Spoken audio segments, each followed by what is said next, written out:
আল্লাহুম্মা সাল্লি আলা মুহাম্মাদ। আউযু বিল্লাহি মিনাশ শাইতানির রাজিম। বিসমিল্লাহির রহমানির রহিম। আলহামদুলিল্লাহ, আল্লাহ পাকের দরবারে লাখ লাখ শুকরিয়া। আল্লাহ পাক সুস্থ রাখছেন, আর সুস্থ রাখার পরিপ্রেক্ষিতে ট্রেডমিলে হাঁটছি এবং কিছু ইমানি কথা বলার চেষ্টা করছি। এই জন্য দিলের থেকে শুকরিয়া আদায় করি, আলহামদুলিল্লাহ। কোনো প্রস্তুতি না, কোনো চিন্তা ভাবনা না, যেটা মনে পড়ে সেটাই বলবো। এলোমেলো হইলেও বলবো, শৃঙ্খলার সাথে নিয়ম মাফিক হলেও বলবো, আল্লাহর কথা বলবো। বারবার বলি, দুনিয়া ক্ষণস্থায়ী, আখিরাত চিরস্থায়ী। ইচ্ছা হলেও দুনিয়া থেকে যাইতে হবে, ইচ্ছা না হইলেও যাইতে হবে। দুনিয়া থাকার জায়গা না। দুনিয়ায় যা কিছু আছে সবই ক্ষণস্থায়ী, কোনোটাই স্থায়ী না। যা কিছু দেখছি সব একদিন ধ্বংস হয়ে যাবে, কিছুই থাকবে না। এই পৃথিবীটাও আল্লাহ পাক ধ্বংস করে ফেলবেন, কিন্তু মানুষ ধ্বংস হয় না। মানুষ এক জায়গা থেকে আরেক জায়গায় যায়। এই দেহটা আসলে একটা কাঠামো। আসল আমি মহসিন, আসলে আমার এই দেহটা মহসিন না। মহসিনকে সেইটাই চলে যায়। তখন এটা মানুষ দেখে বলে মহসিনের লাশ, অমুকের লাশ, তমুকের লাশ। আমাকে আর মহসিন বলা হয় না, আর নাম বলে না, বলে অমুকের লাশ, তমুকের লাশ। মহসিনকে সেই থাকে না। অর্থাৎ মহসিন চিরস্থায়ী, তার জায়গা পরিবর্তন হয়।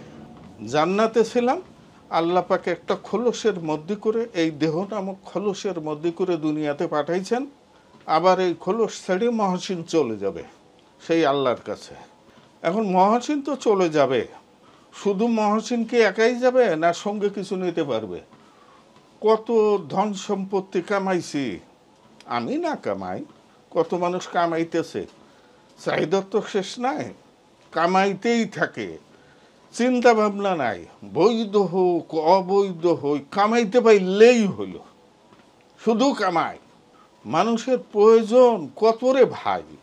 60-70 নাই 80 বছরের, যে 60-70-80 বছর অথবা 100 বছর বাঁচব, তারপর নির্ঘাত মৌত হয়ে যাবে। অতীতের কোনো মানুষ দুনিয়াতে নেই। আমরা এখন আছি, আমরাও থাকবো না, আমাদের পরে যারা আসবে তারাও থাকবে না, সবাইরে যাইতে হবে।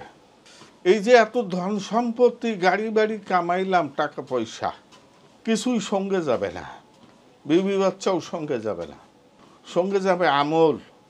আমল দুইভাবে আমরা তৈরি করি, একটা হচ্ছে নেক আমল তৈরি করি, আর একটা বদ আমল তৈরি করি।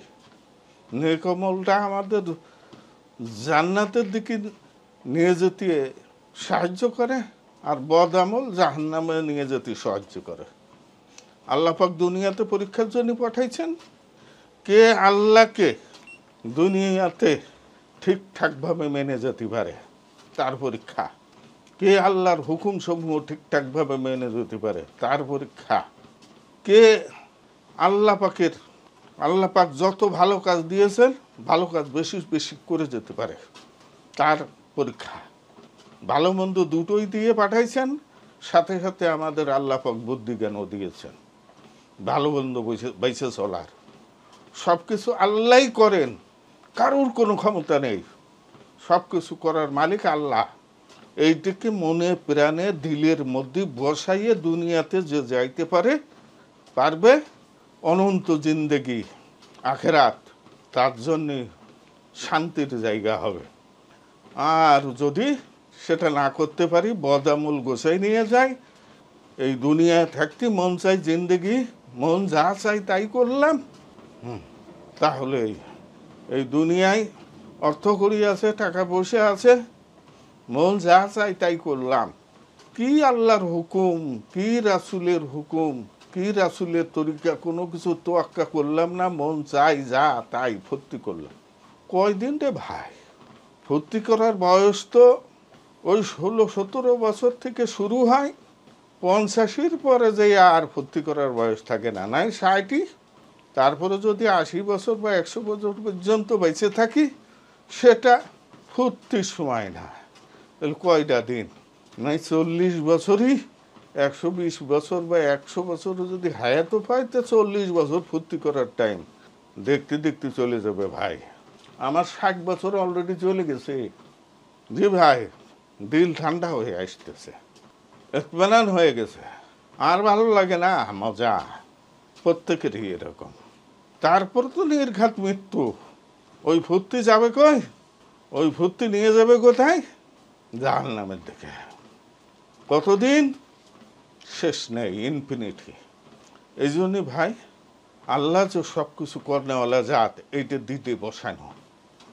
আল্লাহ পরীক্ষার জন্যে দুনিয়াতে যেমন পাঠাইছেন, পরীক্ষার জন্য মাল সম্পদও দেন, দিয়ে পরীক্ষা করেন, আবার মাল সম্পদ না দিয়েও পরীক্ষা করেন। অদ্ভুত এক দুনিয়া। মাল সম্পদ না থাকলে অনেকে আফসোস করে যে মাল নাই, অমুক অমুক ধনী, আমি কেন গরিব।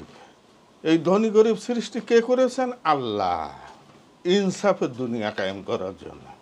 এইটা যদি না হতো দুনিয়ায় শান্তিই থাকতো না।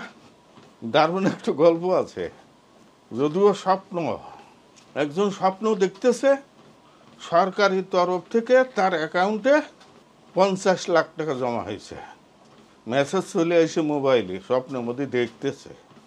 স্বপ্নের মধ্যে দেখতেছে যে তার বিবিকে বলছে, দেখো দেখো, অভাবের দিন শেষ, আনন্দের দিন শুরু, আমার অ্যাকাউন্টে 50 লাখ টাকা এসে গেছে।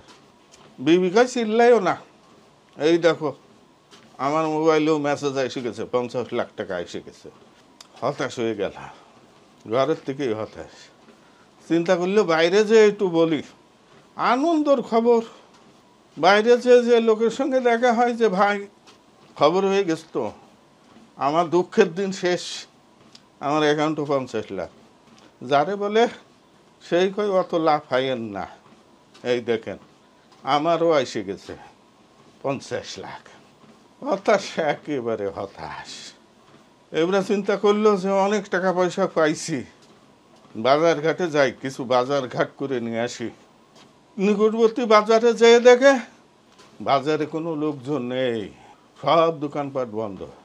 দু একজন যারে পায় যে ভাই এই দোকানপাট বন্ধ কেন, বাজার বন্ধ কেন? আরে ভাই সবাই তো ধনী হয়ে গেছে, আর কষ্ট করবে নাকি কেউ? সবার তো 50 লাখ টাকা এসে গেছে। আরও মন খারাপ হয়ে গেল। চিন্তা করলো বড় বাজারের দিকে যায়। হাঁটতে হাঁটতে চলে গেল শহরের মেন বাজারে। যে অনেকক্ষণ তো ঘুরলাম, শহরের মেন বাজারে যেয়ে দেখি কোনো হোটেলে নাস্তা পানি করিয়া তারপরে বাজার ঘাট নিয়ে করে নিয়ে বাসায় ফিরব। ওমা, বড় বাজারে দেখে হোটেলে, যে হোটেলে এর আগে গেছে ওই কিছু অভ্যর্থনা করে থাকে, ওই যে স্পেশাল ড্রেস পরে, নেই, তারা নেই, কেউ অভ্যর্থনা জানাইতেছে না, দোকানও বন্ধ। হাই হাই, কি হলো? জানতে পারলো তাদেরও 50 লাখ টাকা এসে গেছে। তারা কেন এখানে দাঁড়াইয়ে মানুষের অভ্যর্থনা করবে? তারা ধনী হয়ে গেছে। হোটেল বন্ধ, রেস্তোরাঁ বন্ধ, দোকানপাট সব বন্ধ। হাঁটতে হাঁটতে ফিরতেছে, দেখেছে রাস্তার ধারে মাঠে কোনো লোক নাই, কেউ কৃষি কাজ করে না, গরু ছাগল যার যার মতো নিজেরা ঘুরতেছে, গরু ছাগলের মালিকও নাই। হাই হাই, তার ছোট ভাই টিউশনি করতো, বোন টিউশনি করে লেখাপড়া করতো, লেখাপড়া ছেড়ে দিয়েছে, লেখাপড়া করে না, টিউশনিতে আর যায় না, কারণ তাদের অ্যাকাউন্টেও 50 লাখ টাকা এসে গেছে। তার একটা ব্যবসা প্রতিষ্ঠান ছিল, সেটাও বন্ধ করে দিয়েছে, আর 50 লাখ টাকা এসে গেছে।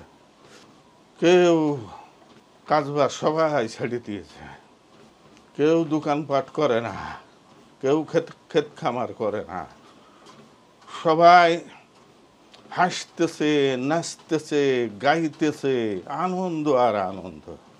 কয়েকদিন পরে শুরু হয়ে গেল বাসায় বাসায় খাবার শেষ, সব শেষ, মানুষের বাড়ি বাড়ি হাঁকা শুরু, টাকা নিয়ে ছুটে বেড়াচ্ছে, শিশুরা দুধ পাচ্ছে না। যে স্বপ্ন দেখতেছে সে 5 লাখ টাকা টাকার বস্তা নিয়ে মানুষ ছুটতেছে বাজার ঘাটে, যে কোনো করে যারে দেখা পায়, নাও ভাই নাও, আমার 5 লাখ টাকা নাও। আমার শিশু বাচ্চাটা কয়দিন ধরে কিছুই মুখে যায় নাই, মারা যাচ্ছে, কাঁদতেছে, 5 লাখ টাকা নাও, অন্তত 200 গ্রাম দুধ দাও। কে কার দুধ দেয়? কেউ বলতেছে ভাই নাও, ভাই নাও, 10 লাখ টাকা নাও, 5 কেজি চাল দাও, 2 কেজি চাল দাও। কে কার দেয়? সবার এক অবস্থা, কারণ কেউ কাজ করে নাই, ক্ষেতের থেকে ফসল তোলে নাই, পশু পাখি না খেয়ে যেখানে সেখানে মরে পড়ে রয়েছে, হাহাকার শুরু হয়ে গেছে চতুর্দিকে। এখন ক্ষুধার জ্বালায় মানুষ ছুটে বেড়াচ্ছে, কারোর ঘরে খাবার নাই, বাসায় পড়ে থাকার উপায় নাই, বাচ্চারা হাউমাউ করে কাঁদছে ক্ষুধার জ্বালায়, সবাই ছুটে বেড়াচ্ছে। কিছু না পেয়ে একজন আরেকজনকে তাড়া করছে খাবে বলে, একজনকে দেখলো একজনকে তাড়া করে নিয়ে চলে যাচ্ছে তারে চাবাই খাবে বলে। হঠাৎ দেখে তার দিকে এক হৃষ্টপুষ্ট লোক ছুটে আসতেছে, তারে তাড়া করেছে তারে খাবে বলে, কিন্তু সে তো একটু হালকা পাতলা দুর্বল লোক, দৌড়ইতেছে আর পিছনেও খাবে বলে অস্থির হয়ে গেছে। হঠাৎ হোঁচট খেয়ে পড়ে গেছে, হোঁচট খেয়ে ঘুরে যেয়েই ঘুম ভেঙে গেছে। বিবি কাছে, কি তুমি চিৎকার, বাঁচাও বাঁচাও বলে চিৎকার করতেছো কেন? কি হয়েছে? সকাল হয়ে গেছে, তুমি এখনো ঘুমিতে ওঠো না? ওঠো, হাত মুখ ধুয়ে নাস্তা পানি খেয়ে অফিসে যাও। কি হয়েছে তোমার? তুমি কি কোনো খারাপ স্বপ্ন দেখছো? বলছে যে না, খুব ভালো স্বপ্ন দেখছি। আসলেই তো ভালো স্বপ্ন। আমরা ধনী গরিব বলে কত মনে দুঃখ, কেউ ধনী কেউ গরিব। ভাই এই গল্প ধরে প্রমাণ হয় যে ধনী গরিব কেন আল্লাহ পাক সৃষ্টি করেছে। এটা আল্লাহ পাকের সৃষ্টি। সবাই যদি ধনী হয়, কেউ কাজ করবে না, কেউ কারোর সহযোগিতা করবে না। আল্লাহ পাক কি করেন? আল্লাহ পাক অসীম বিচারক, বিচক্ষণ বিচারক। তিনি জানেন কিভাবে দুনিয়ায় শান্তি প্রতিষ্ঠিত হবে। ধনী গরিব তিনিই সৃষ্টি করেছেন। সবাই রিজিকের জন্য পরেশান। রিজিক যদি না হতো দুনিয়ায় এত জ্ঞানজাম থাকতো না। মনে করি আমি কাজ করি তাই রিজিক হয়, আমি চাকরি করি তাই রিজিক হয়, আমি ব্যবসা করি তাই রিজিক হয়, আমার মেধা ভালো তাই ভালো চাকরি হয়। সব ধোঁকা, কিছুর জন্য কিছু হয় না। আল্লাহ কিছুর মুখাপেক্ষী না। সমস্ত দুনিয়া যদি বৃষ্টি না হয়ে তামাও হয়ে যায় সমস্ত জমি, তারপরও সমস্ত দুনিয়ার মানুষকে আল্লাহ পালতে পারেন এমনি। মুসার কম 6 লক্ষ লোককে আল্লাহ পাক মান্না সালোয়াতে পালছে। তারা কোনো চাকরি করতো না, ব্যবসা করতো না, ক্ষেত খামার করতো না, আল্লাহ পাকই পালছে। সেই আল্লাহ এখনো আছে, তিনি অপরক্ষণ নাই, নাউজুবিল্লাহ। তিনি আমাদেরকেও পালতে পারেন। সব আছে আল্লাহ পাকের খাজানা থেকে। কিন্তু আল্লাহ পাক এমনিতে দেয় না, কিছু মেহনতের বিনিময়ে দেন। যদি মেহনতের বিনিময়ে না দিতেন, ওই যে ধনী গরিবের অবস্থা যেরকম হয়েছে, মানুষকে খেয়ে ফেলার জন্য তাড়া করছে, ওই অবস্থা হতো। ফসল জমিনে আল্লাহ পাকই দেন। আমরা মেহনত করি, যদি আসমান থেকে ফেলানো হতো এই নিয়ে বড্ড অশান্তি হতো। গাছে ফল আল্লাহ পাকই দেন, গাছের কোনো ক্ষমতা নেই ফল দেওয়ার। আম গাছে আম হয়, জাম গাছে জাম হয়, কাঁঠাল গাছে কাঁঠাল হয়, লেবু গাছে লেবু হয়, আপেল গাছে আপেল হয়। আসলে গাছের কোনো ক্ষমতা নাই। যদি ক্ষমতা থাকতো সব গাছে হয় না, গাছ হলেই হয় না। কোনো গাছে ফল হয়, কোনো গাছে ফল হয় না। গাছ হলেই যদি ফল হতো তাহলে সব গাছেই হতো।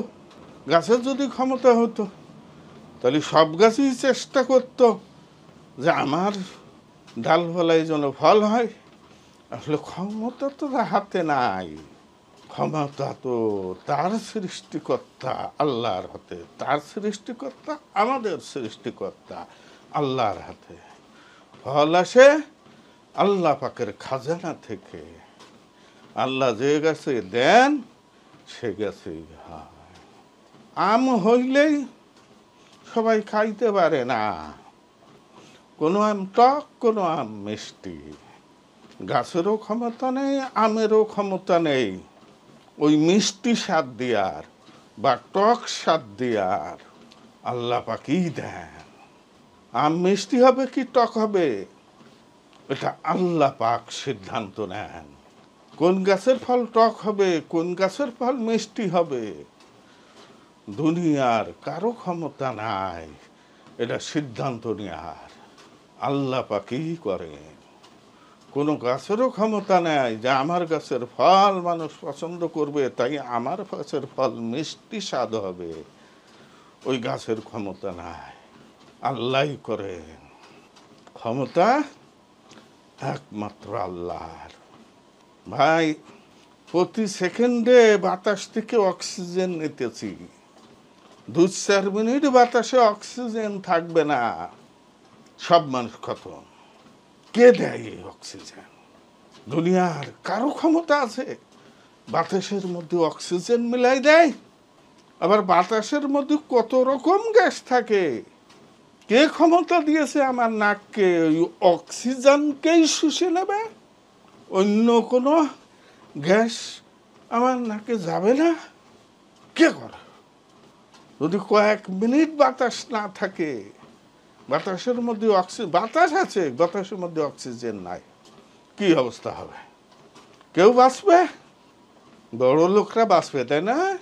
গ্যাসের সিলিন্ডার কিনে নেবে, কষ্ট কিনবে। কিছু রুগী আছে না হাসপাতালে, ওই যে অক্সিজেনের মাস্ক পরায় রাখে, ওর ক্ষমতা হার নেই বাতাস থেকে অক্সিজেন বাইছে বাইছে ঢুকাবে।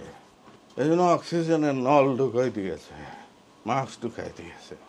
ওই ধরনের অসুস্থ হলে বোঝা যায় বাতাসের কদর কি।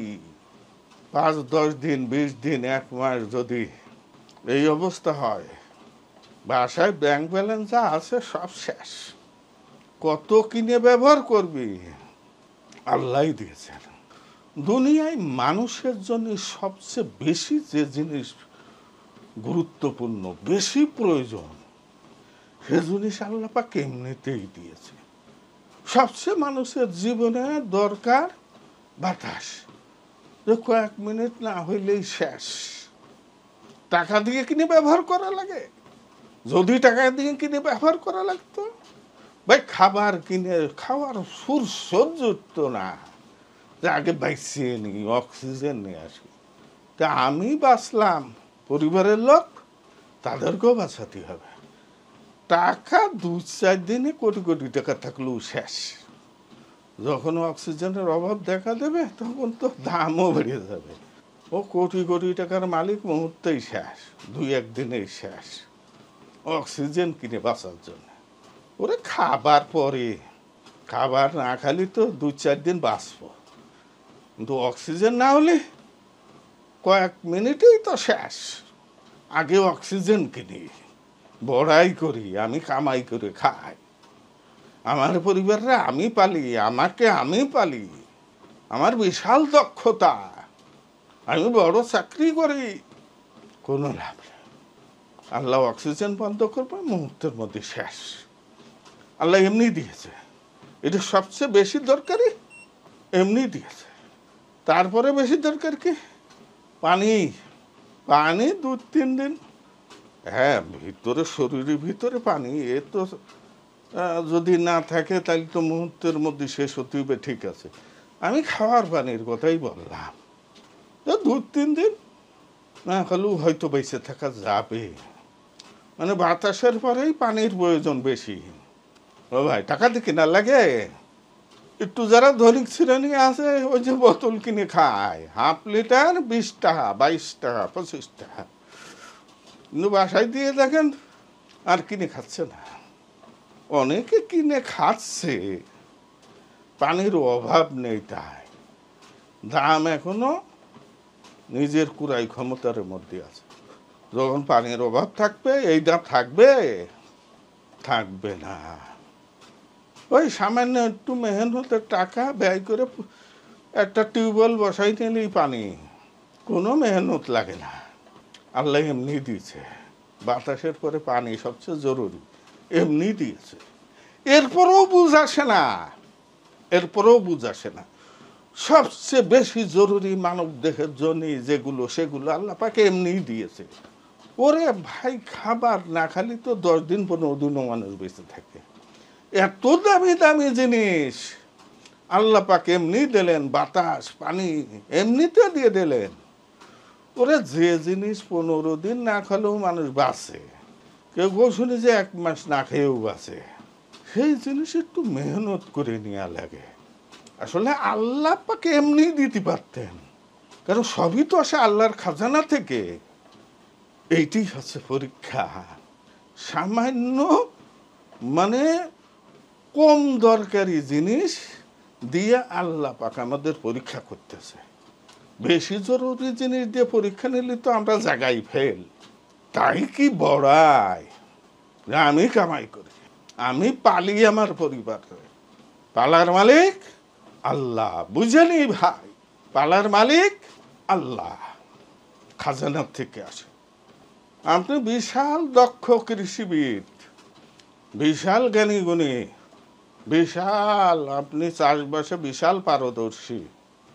আপনার ধারণা আমি চাষবাস করলি, আমার পরামর্শ অনুযায়ী চাষবাস করলি ভরপুর ফসল হবে, ওইলেও মনে করলাম।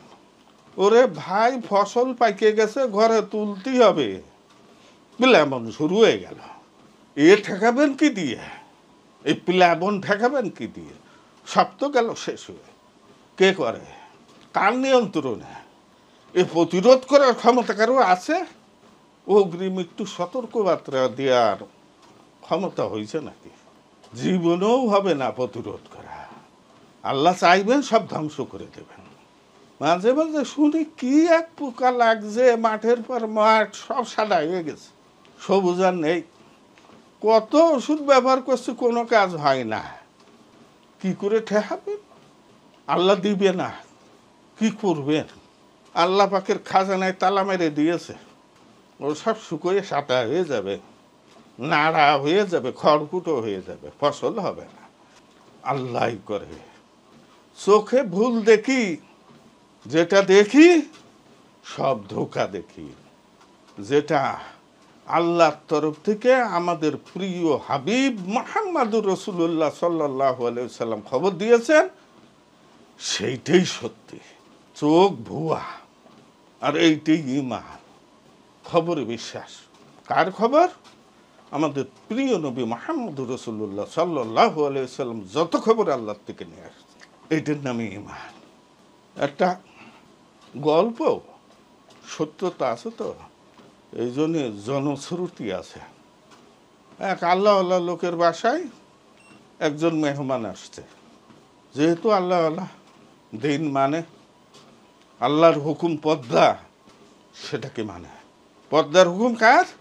আল্লাহর। পর্দার হুকুম না মানে কবিরা গুনাহ।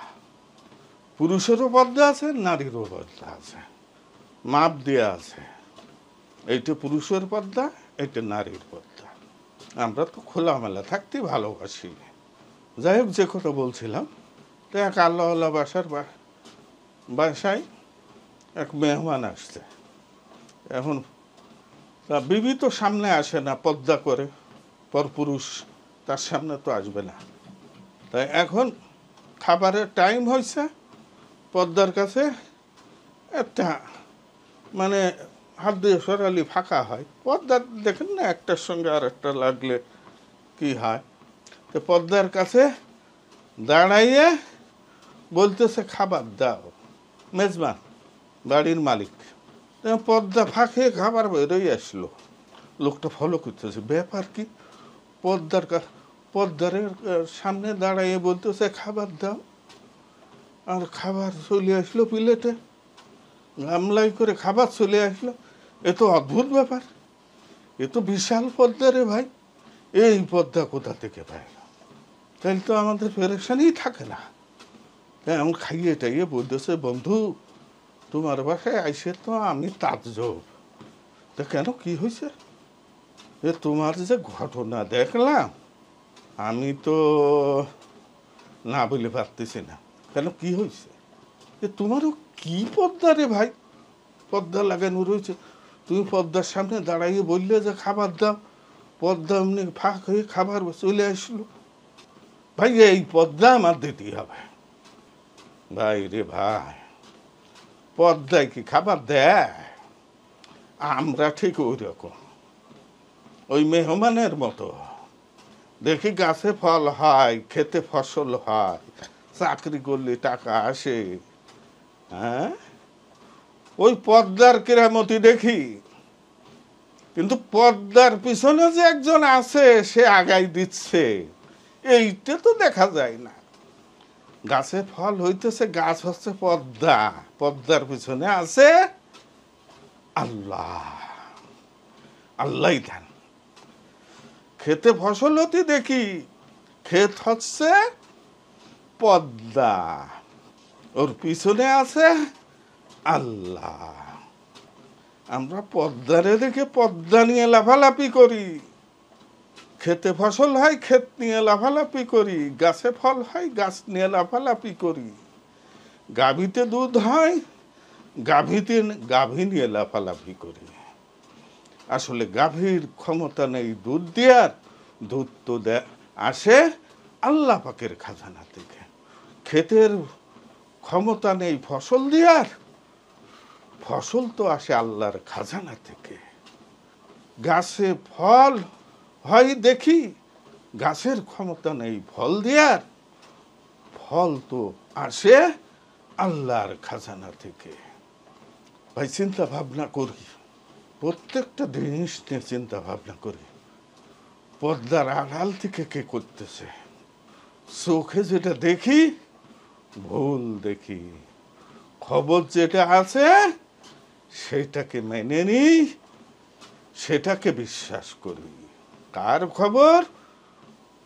আমাদের প্রিয় হাবিব মুহাম্মদুর রাসূলুল্লাহ সাল্লাল্লাহু আলাইহি ওয়াসাল্লাম আল্লাহর তরফ থেকে যত খবর নিয়ে আসছে, আল্লাহ বলছেন কারুর কোনো ক্ষমতা নেই, ক্ষমতা একমাত্র আল্লাহর। এইটাই সহি, এইটাই সঠিক, এইটাই খবর, এইটার পরেই বিশ্বাস, এইটাই ঈমান। এই ঈমান নিয়ে দুনিয়া থেকে যাব অনন্ত জিন্দেগি, আখেরাত, এক শান্তির জিন্দেগি পাবো। যার নাম জাহান্নাম, যে যার নাম জান্নাত, যে জান্নাতের সুখ কেউ কখনো দেখে নাই, কেউ কখনো কল্পনাও করতে পারে না, কেউ কখনো অনুভবও করতে পারে না। মন চাই এক অফ্রান্ত জিন্দেগি, যা কেউ কখনো কেড়ে নেবে না, এই বিশ্বাস নিয়ে যায়। আল্লাহ পাক সবাইকে তৌফিক দান করুন এই বিশ্বাসের উপর অটল হওয়ার জন্য। আর অটল, এই বিশ্বাসে অটল থাকার জন্যে এই আল্লাহর যত খবর আমাদের নবীর মাধ্যমে পেয়েছি, এ কথার আলোচনা বেশি বেশি করতে থাকি, বেশি বেশি শুনি, তাহলেই আমাদের দিলে বসবে। আল্লাহ পাক আমাদেরকে বেশি থেকে বেশি বলা ও শোনার তৌফিক দান করেন। আলহামদুলিল্লাহ, আমিন। হায় আল্লাহ, আপনি আমাদের বেশি থেকে বেশি বলা ও শোনার তৌফিক দান করেন। হায় আল্লাহ, আপনি আমাদের ঈমানের উপর অটল রাখেন। হায় আল্লাহ, চোখে যা দেখতেছি সেই দেখাকে অস্বীকার করি। আপনার যে খবর আমরা নবীদের মাধ্যমে পেয়েছি, নবীর মাধ্যমে পেয়েছি, সেইটিকে মনে প্রাণে আঁকড়ে ধরি।